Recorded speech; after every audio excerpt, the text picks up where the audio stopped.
보통은 상표 강의에서는 상표 등록 요건이라는 표현으로 이 내용을 얘기를 합니다. 그런데 저는 상표 등록 요건이라는 표현을 쓰질 않았어요.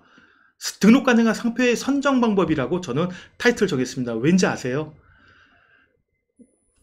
많은 분들이 상표 출원을 할 때 등록 요건이 뭐구나 라고 알고서 상표 출원하지 않습니다. 어떤 경우에는 나는 먼저 상품 출시를 하거나 아니면은 카페업을 하신 경우는 나는 카페 간판을 내걸고 장사를 하다가 이 가게 이름 괜찮네, 상표 출원해야지, 이런 식으로 상표 출원이 먼저 선행되는 경우가 많습니다. 근데 이게 대리인이 있는 경우에는 상표 출원하는 시점에서 잠시만요, 이 상표는 이런 이유로 상표 등록 요건에 부족하기 때문에 등록이 안 될 것 같습니다, 이런 식으로 미리 대비를 해서 보완을 해서 출원하면 좋습니다 라고 얘기를 하는데, 셀프로 하시는 경우에는 그런 가늠이 안 되잖아요. 그냥 출원을 하는 겁니다. 그냥 출원해놓고 당연히 뭐 되는 거 아니야? 근데 1년 지나서 식별력 없음 거절, 선행상표 이후로 거절, 이러면은 그제서야 멘붕이 오는 거예요. 심지어 등록 상표가 똑같은 게 있네? 내가 간판을 바꿔야 돼. 이런 경우도 생기는 겁니다. 그렇기 때문에 지금 제가 말씀드리고자 하는 거는 상표 등록 요건을 아시라는 게 아니라, 적어도 내가 비즈니스를 먼저 시작한다라고 하면은 그 비즈니스 이름을 상표 등록 가능하도록 선정을 하는 게 더 중요하다는 취지에서 등록 가능한 상표의 선정 방법이라고 타이틀을 든 겁니다. 그래서 상표를 염두에 두신다면 지금 말씀드리는 내용은 정말로 좀 어렵지만 잘 이해를 하셨다가 챙겨서 봐주시기 바랍니다.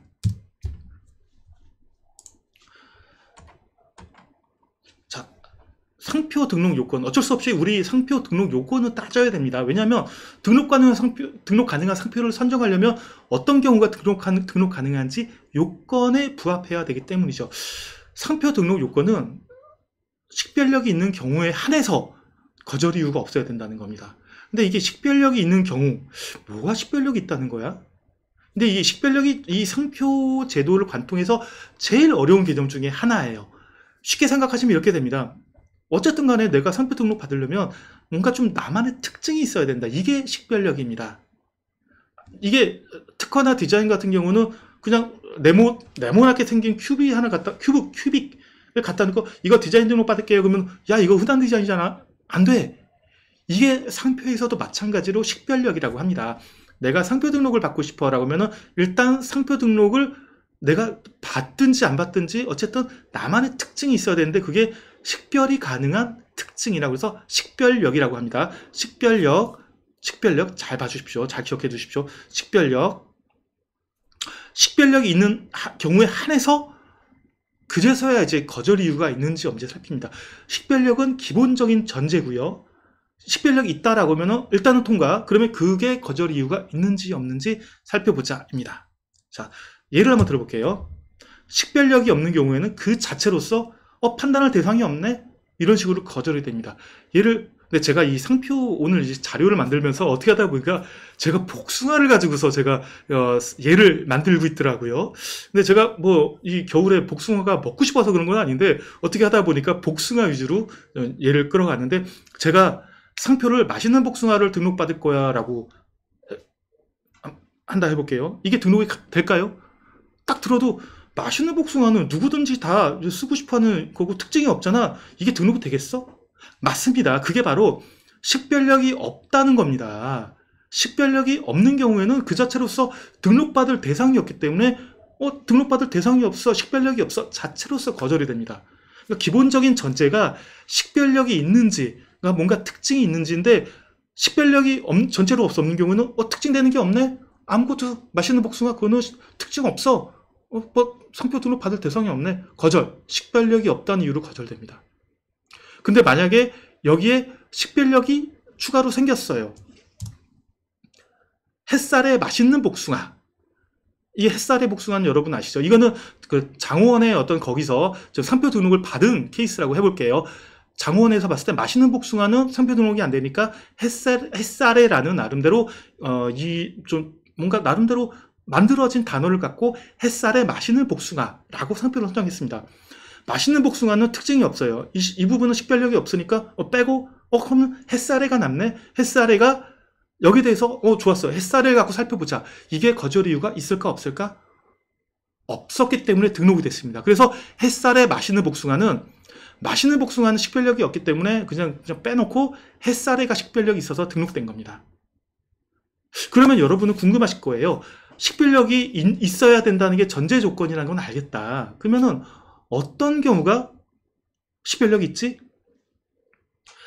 이런 경우에는 식별력이 있습니다라고 이제 밝히는 게 상표법에 너무 어렵다 보니까 반대로 이런 경우에는 식별력이 없는 걸로 볼 거야. 이런 식으로 네거티브하게 규정을 했습니다.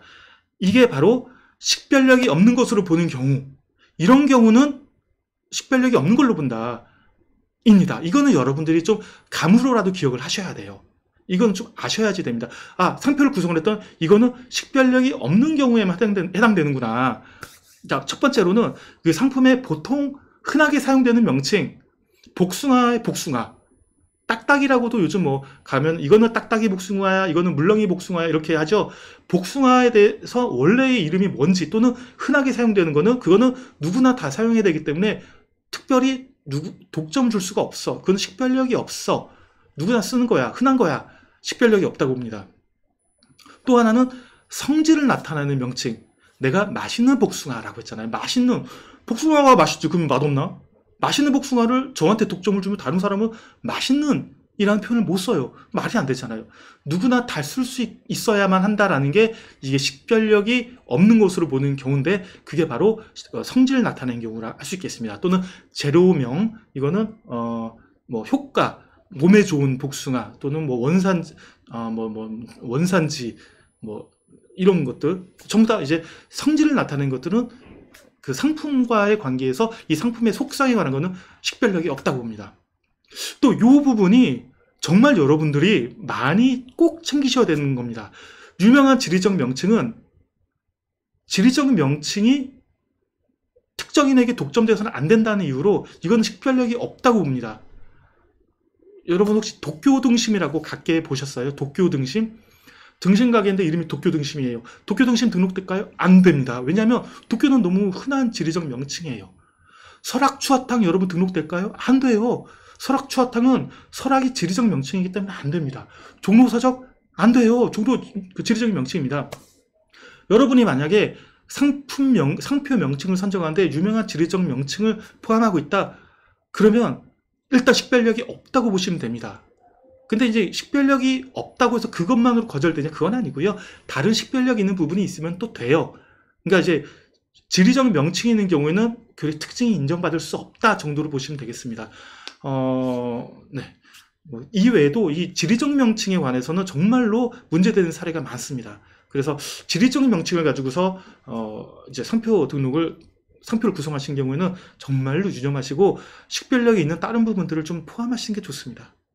또 식별력이 없는 것으로 보는 경우에는 흔한 성이나 명칭, 김 사장, 박 씨, 이런 경우에는 누구든지 김 사장이 얼마나 많은데, 박 씨가 얼마나 많은데 이 경우도 식별력이 없다고 보기 때문에 좀 더 특별한 부분을 포함시켜야 되고요.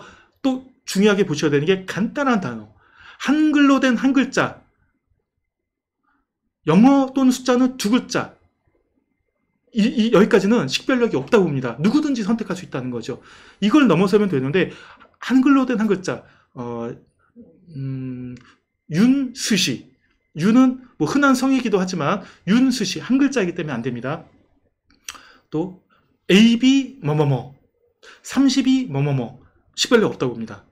근데 영어나 숫자는 세 글자면 돼요. 838 불고기 세 글자면 돼요. 이런데 그냥 너무 간단하게 영어 두 글자, 숫자 두 글자, 한글 한 글자는 식별력이 없다고 봅니다. 그래서 이런 경우는 식별력이 없구나라고 보셔가지고 특히 지리적 명칭, 유명한 어떤 지리적 명칭을 포함해서 상표 구성하면 식별력이 없다고 보기 때문에 이거는 뭔지 내가 특징이 인정 안 될 거야 라는 식으로 좀 기억을 하시면 좋고요. 그런데 이런 경우에는 이게 있기 때문에 등록이 안 되는 게 아니고요. 이 가이드라인에서 식별력이 없다고 보는 쪽에 속하기 때문에 이거는 빼고 본다는 겁니다. 그러면 어떻게 다른 부분에 또 특징 있는 부분이 있으면 이걸로 등록이 돼요. 그래서 설악추어탕 제가 아까 예를 들었는데 이게 등록이 안 되느냐?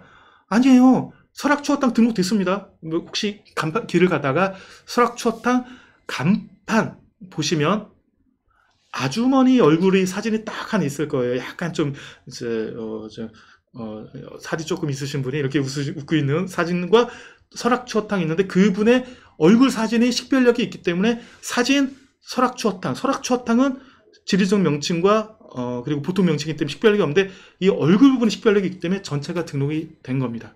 그래서 이 식별력이 없는 경우에는 그냥 없는 걸로 본다라고 생각하시면 되겠어요. 잠깐 쉬어가는 의미에서 자 한번 비겐 우우님께서 류가 다를 경우 각각 하는 게 나은가요? 영문 한글 역시 따로 등록하나요?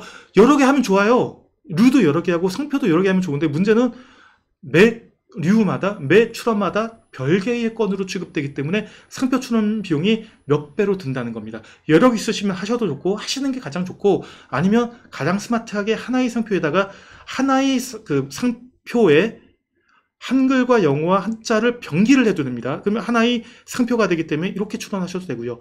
이거는 본인의 상황에 맞게 하시면 됩니다.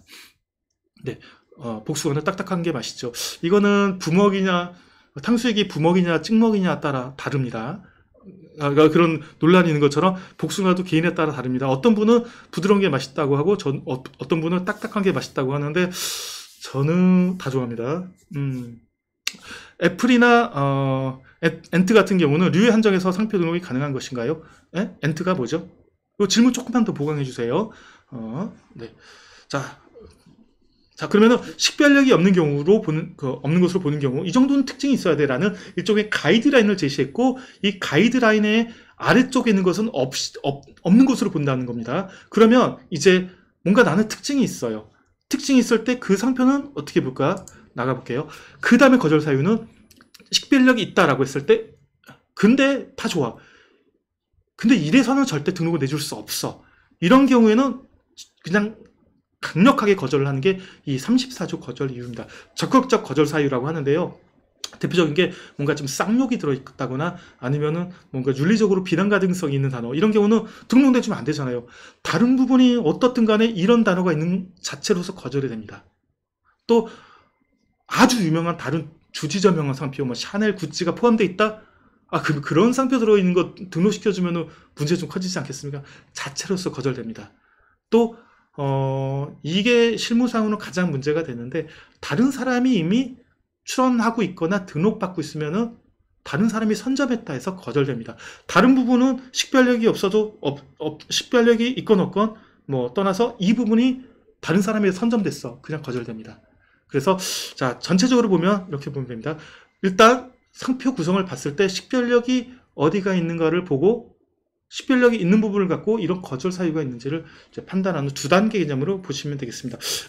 비게노운이 중국 엔트 그룹, 제가 중국 엔트 그룹을 잘 몰라가지고 류에 한정해서 예. 상표 등록을 받는 거는 뭐 지금 내가 사업을 하고 있지 않더라도 미리 선점해서 등록 받는 것도 가능합니다. 네.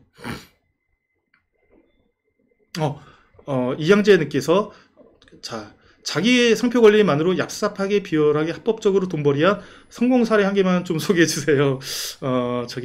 상표 관리만으로 얍삽하게 비열하게 합법적으로 돈벌이한 성공 사례. 상표 스쿼팅이라고 하죠. 얼마 전에도 문제된 사례가 있었습니다. 아파트를 재개발을 합니다. 서울 강동구 둔촌동에 둔촌 주공 아파트를 재개발을 하고 있죠. 그러면은 거기 이제 재개발을 하는 당사자들을 대상으로 조합원 대상으로 좀 설문조사를 합니다. 우리 이제 재개발하거나 재건축하고 나서 아파트 새로 올리면 그 이름 뭘로 할까? 뭐가 제일 좋을 것 같아? 1번, 2번, 3번, 4번 막 투표하잖아요. 1번이 딱 선정됐어요. 다른 사람이 누군가 보고 있다. 저거 선정됐구나. 저걸로 할 거구나. 쏠랑 자기가 출원하는 겁니다. 쏠랑. 그러면은 만약에 이 아파트 단지에서 나중에 알고서 이 상표를 내가 쓰고 싶어. 그러면은 너무 과하지만 않으면 야, 돈 줄 테니까 나한테 내놔라. 될 수도 있고 만약에 몰랐어요. 모르고 있다가 아파트에다가 실컷 그 아파트 이름을 칠했어요. 딱 우리 아파트 이름이 뭐야. 근데 나중에 딱 등록 상표 하면 상표 침해. 어떻게 해야 되죠? 소송되는 거죠. 뭐 합의를 하는 겁니다. 저번에 그 덥죽 사건도 이런 겁니다. 백종원의 골목식당에서 덥죽 나오니까 쏠랑 관심 갖고 있다가 덥죽 출원해가지고 내가 만든 거야 한 것처럼 나중에 누군가 사용하고 있을 때 뭐 좀 법적 문제를 걸어갖고 좀 돈을 받아내려 상표 스쿼팅이라고 합니다. 근데 특허청 옛날에는 정말 많았어요. 그런데 이제 특허청에서 이게 문제가 많으니까 좀 이제 블랙리스트를 두어서 이런 상표 선점을 무지막지하게 하는 사람들을 딱 블랙리스트를 뒀습니다. 그래서 이 사람이 상표 출원하면 이 사람 상표 수상한다면서 조금 네거티브하게 하고, 또 검색을 해서 이게 구글에서 이미 알려진 상표다라면은 등록을 잘 안 해주는 식으로 그 스쿼팅을 좀 막아냅니다. 네. 로즈 PK님, 고전 책 제목을 쓰는 것도 등록 거절될까요? 로미오와 줄리엣. 상표 적극적 거절 이유 중에 고전 책 제목 쓰는 것. 일단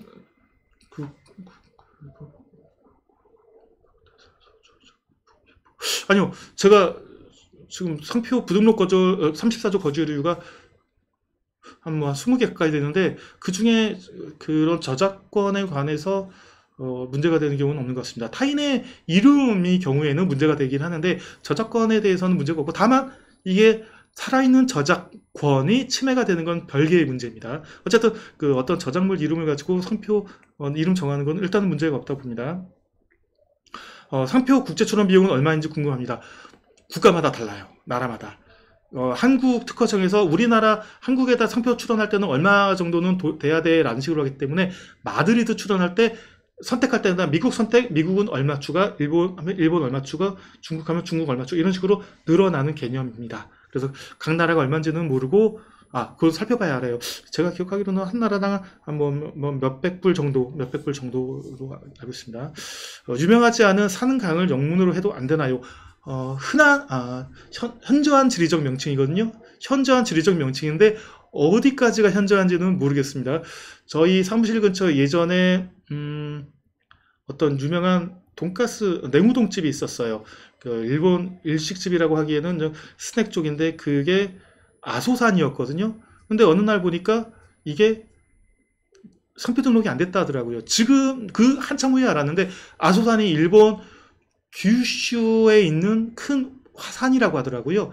구마모토 옆에 있는 산인데 그게 흔하다고 해도 상표 등록이 안 됐다고 합니다. 이게 흔한지 안 흔한지는 결국 따져봐야 합니다.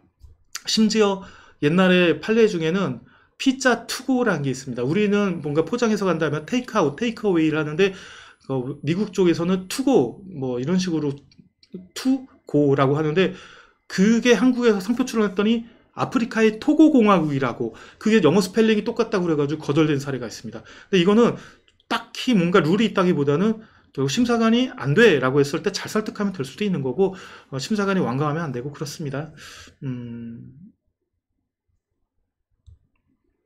컴포툴스님이 국내에서 상표권을 한글과 영문을 병행 표기했을 때 마드리드 출원이 가능한가요? 네, 뭐 가능합니다. 우리나라에서 아랍어로 출원을 하더라도 등록이 안 될 이유가 없어요. 뭐 보호가 되느냐 안 되느냐 그 차원이죠. 우리나라에서 아랍어를 읽을 수 있다면 문자로 보고, 못 읽는다면은 이거는 도형으로 봅니다. 한글과 영어로 출원해서 등록받은 걸 미국에 출원했을 때 미국 사람이 한글로 된 부분을 못 읽으면 도형으로 보겠죠? 뭐 일종의 로고처럼 볼 수도 있습니다. 그래서 등록받는 데 영향이 없습니다. 상표권이 어떻게 해석된지는 나중에 문제라고 하겠습니다.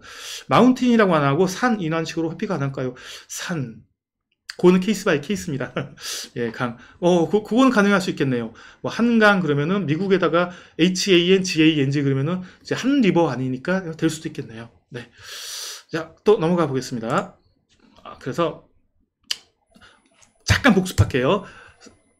등록 가능한 상표를 선정하기 위한 요건으로는 두 가지가 있습니다. 첫째로는 식별력이 있어야 된다는 겁니다. 이런 경우는 식별력을 없는 걸로 치니까 이런 경우 빼고 식별력이 있어야 되고, 그 다음에 식별력이 있는 경우에서는 그래도 이런 좀 문제되는 경우는 없어야 된다. 그런 것만 없으면 등록될 수 있다. 이런 두 단계를 거친다는 거죠. 그래서 그러면은 이 챕터의 목적이 그거잖아요. 등록 요건을 아는 게 문제가 아니라 등록 가능한 상표를 내가 어떻게 선정하는 거잖아요. 방법론입니다. 요 한 페이지는 좀 집중을 해주세요. 자, 상표 등록이 가능한 상표의 선정 방법. 내가 제품의 이름을 출시하려고 그래. 제품 출시하면서 이름을 상표 등록 받으려고 그래. 이렇게 일단은 상표를 정했어. 상표 등록을 어떻게 받을까? 또는 내가 카페를 오픈을 하면서 우리 카페 이름을 내가 선정하고 상표 등록을 받아야 돼. 어떻게 하면 될까? 스스로 이걸 판단하셔야 됩니다. 이 이름에 식별력 있는 단어나 도형이 포함되어 있는가? 만약에 도쿄 등심이다. 없어요. 도쿄는 지리적 명칭이고 등심은 보통 명칭이기 때문에 식별력이 없어요. 이거는 등록이 안 됩니다. 도형이 됐건 뭐가 됐건 등록을 시켜야 됩니다. 복숭아는 예를 들면 맛있는 복숭아? 없어요. 그러면 이렇게 이동기의 햇살에 맛있는 복숭아. 자, 이 예는 그 장원에서 등록받은 햇살에가 아니라 제가 따로 복숭아, 제가 귀농을 해서 복숭아 재배를 하면서 복숭아를 브랜드를 만든다고 해볼게요. 맛있는 복숭아 하려고 했더니 등록이 안 돼요. 그랬더니 이동기의 햇살에 맛있는 복숭아로 난 등록받을 거야. 이동기라는 이름이 있으니까 등록되지 않을까? 안 됩니다. 이동기도 식별력이 있고 햇살에도 식별력이 있지만 안타깝게도 햇살에라는 식별력이 있는 부분은 다른 사람이 이미 상표 등록을 받았어요. 그렇기 때문에 이런 다른 사람이 상표 등록을 받은 부분이 있으면 무조건 전체가 거절이 됩니다. 이런 부분은 그럼 빼야 돼요. 그러면 그 부분을 빼고 그냥 이동기에 마시는 복숭아 이렇게 하면 상표 등록이 된다는 겁니다. 이렇게 상표를 선정을 하셔야 됩니다. 첫째로는 식별력이 있는가, 식별력이 없으면 식별력이 있는 부분을 넣어야 되고 또 식별력이 있다라고 하면 그 중에서 문제되는 부분은 없는가. 특히나 중요한 거는 키프리스 검색이 되겠죠. 키프리스 검색을 통해서 선행 상표가 있는지를 확인을 해야 됩니다. 이렇게 해서 등록 가능한 상표의 선정 방법도 알아봤습니다. 자, 여러분의 상표는 어떠십니까? 지금 지콜 부동산님께서 휴대폰 거치대는 몇 류에 해당하는지 물어보셨는데 바로 조금만 있으면 제가 지정 상품 선정의 부분이 나와요. 그 부분에서 제가 바로 뒤에 나오니까 그 부분에서 제가 알려드리도록 하겠습니다. 조금만 기다려주세요. 여러분 혹시 본인의 상표 어떤 게 아까 보자.